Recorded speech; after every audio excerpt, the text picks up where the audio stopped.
Hi everyone and welcome to Quick Solution. In this video I'm going to show you how you can upload widescreen videos on TikTok for full screen mode. So what you have to do is just hit that plus button right here,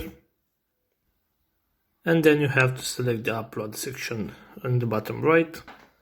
So as you can see right here, I selected this video, and it's very important that the video was recorded in landscape, and when you upload it, you can see right here that there are the two black bars up and down. So either you can choose a video from your gallery, or you can flip your phone horizontally and just record that video.